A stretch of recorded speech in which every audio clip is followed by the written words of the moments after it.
Halo teman-teman, selamat datang di video Teori Komunikasi. Perkenalkan, nama saya Deva Restu Ariantama dari Program Studi Ilmu Komunikasi dengan NIM E1101241014. Pernahkah kalian bertanya-tanya bagaimana komunikasi sebenarnya bekerja? Nah, di dunia komunikasi, ada banyak teori yang membantu kita memahami bagaimana pesan dikirim, diterima, dan diinterpretasikan.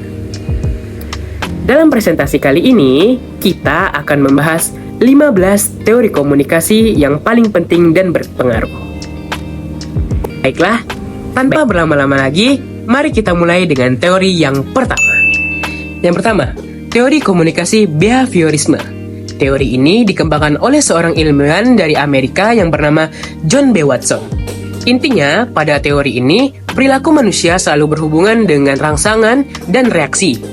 Jika seseorang mendapat suatu rangsangan, maka reaksinya bisa diprediksi. Salah satu contohnya yaitu seorang anak kecil yang diberi hadiah setiap kali membersihkan kamarnya akan lebih sering melakukannya di kemudian hari. Yang kedua, teori komunikasi humanisme. Teori ini dikembangkan oleh Nick Neil dan terinspirasi dari psikologi humanisme. Dalam dunia pendidikan, teori ini diterapkan dengan cara membagi pengawasan dan tanggung jawab antara siswanya. Tujuannya supaya siswa bisa lebih siap beradaptasi dalam kehidupan sosial. Salah satu contohnya dalam teori ini yaitu dalam kelas, guru membiarkan siswa berdiskusi dan membuat aturan belajar bersama agar mereka merasa lebih bertanggung jawab atas proses belajarnya. Selanjutnya, teori yang ketiga, yaitu teori informatif. Teori ini dikembangkan oleh Shannon and Weaver pada tahun 1949. Fokusnya adalah bagaimana pesan dikirimkan dan diterima melalui media komunikasi. Jika sinyal atau media komunikasi yang digunakan baik, maka komunikasi akan berjalan dengan lancar. Tetapi sebaliknya, jika sinyal yang buruk atau media komunikasi yang digunakan buruk, maka komunikasi bisa terganggu. Contohnya, yaitu saat menonton televisi, seorang menerima informasi tentang cuaca hari ini. Jika kualitas siaran jernih, maka informasi bisa dipahami dengan baik. Yang keempat, teori uses and gratification. Teori ini dikembangkan oleh dua orang, yaitu Bloomers dan Coates. Mereka berpendapat bahwa pengguna media punya peran aktif dalam memilih media yang mereka gunakan. Jadi, setiap orang bebas memilih media yang sesuai dengan kebutuhannya masing-masing. Salah satu contohnya pada teori ini yaitu seseorang memilih menonton YouTube daripada membaca koran karena lebih suka mendapatkan informasi dalam bentuk video. Teori yang kelima, yaitu teori agenda setting. Teori ini dikembangkan oleh McCombs and Shaw pada tahun 1972. Teori ini menyatakan bahwa media punya pengaruh besar dalam membentuk persepsi masyarakat. Jika media sering membahas suatu topik, masyarakat akan menganggap topik itu penting. Jadi salah satu contohnya pada teori ini yaitu jika media sering membahas isu perubahan iklim, masyarakat akan menganggapnya sebagai masalah yang penting dan mendesak. Selanjutnya, teori yang keenam, yaitu teori konstruktivisme.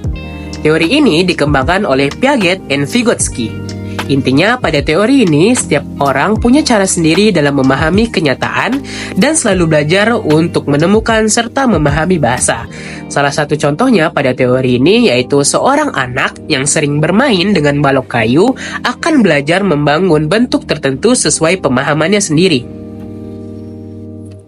Teori yang ketujuh, teori nativisme. Teori ini dikembangkan oleh Chomsky dan Hadley. Teori ini beranggapan bahwa hanya manusia yang bisa berkomunikasi secara verbal, karena bahasa itu kompleks. Manusia perlu belajar terus agar bisa berkomunikasi dengan baik. Contohnya yaitu seorang bayi yang tumbuh dalam lingkungan berbahasa Indonesia secara alami akan mulai berbicara dalam bahasa Indonesia tanpa perlu diajari secara formal. Lalu teori yang ke-8, teori inokulasi. Teori ini dibuat oleh McGuire dan diibaratkan seperti vaksin. Jika seseorang sudah diberi argumen yang membantah suatu pandangan tertentu, maka dia akan lebih siap untuk mempertahankan pendapatnya ketika ada yang mencoba mempengaruhinya.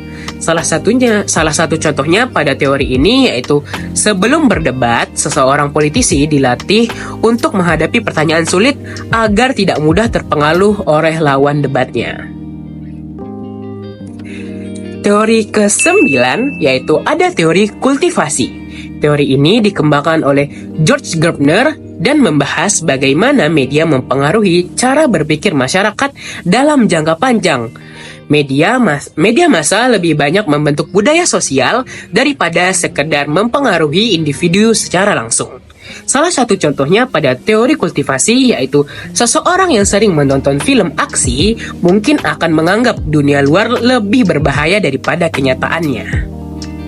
Teori ke-10, teori difusi inovasi. Teori ini menjelaskan bagaimana ide atau inovasi baru menyebar dalam masyarakat.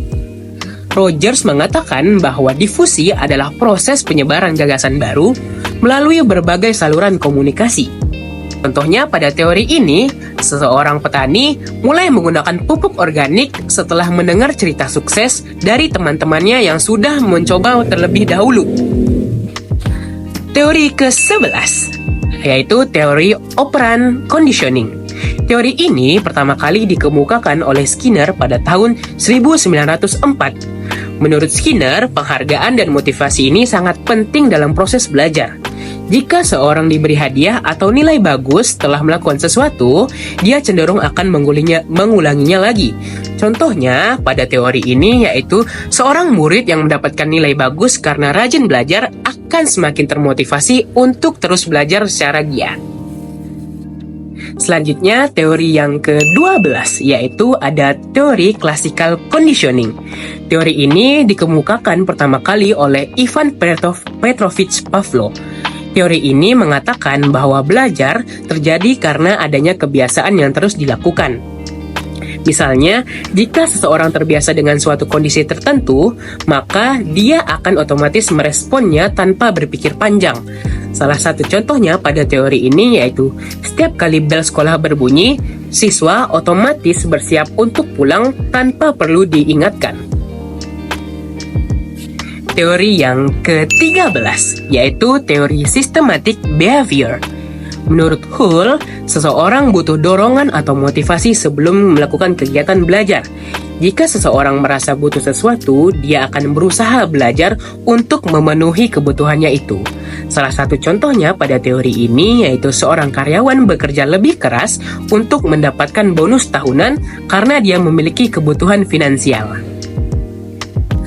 14. Teori komunikasi dua tahap. Teori ini didasarkan pada penelitian Paul Lazarsfeld.